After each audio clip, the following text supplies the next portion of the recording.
Well, I just want to bring up the question that I think a lot of us have. We have unsaved loved ones, and we're concerned about them. And what if they don't get saved, even though we have given them the gospel during this time period in the church age? What happens in the tribulation? Do they have another opportunity to receive the gospel at that point in time? Well, I believe they do. I know some people use the Thessalonians argument to say no, but when I look at Revelation chapter 7, I see that because of the witness of the 144,000 Jewish missionaries, there are multitudes of Jews and Gentiles who will be saved, and there's nothing in there that excludes who can be saved during that time. However, I would make this point. If people are unwilling to accept Christ's offer of salvation right now, when it is relatively easy to do so, why would they be willing to do so when there's a threat of death, a martyrdom, but for those who are saved? So I think nobody ought to say, well, I'll wait to see if this rapture stuff happens before I believe. There is no guarantee that your heart will not be so hardened that you cannot believe when that time occurs.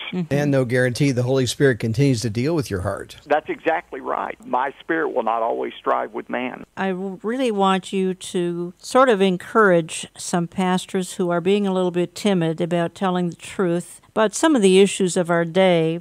And you have done that pretty consistently here, and that's why the various secular outfits are tapping into you, from MSNBC to Fox to CNN and some other outfits, because I think they like it that you're bold and that you're not ashamed. I'm going to play a clip of you here because you're coming back to your church, and it's been after a time of controversy where you've been pounded by the secular world and the secular media, and you're talking to your church and you're telling them basically, you know what?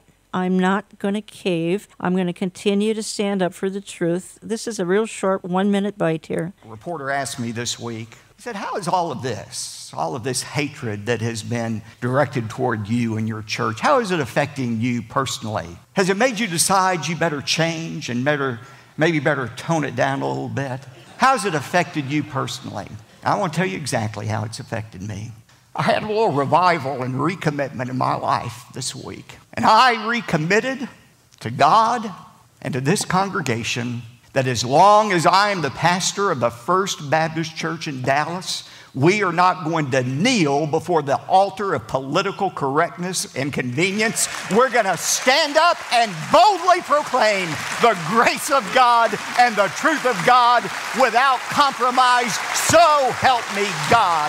That is my commitment.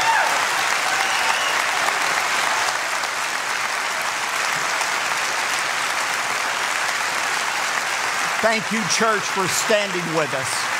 Thank you for standing with us, church. God bless you. Every one of you, God bless you. Thank you. Thank you for standing with us.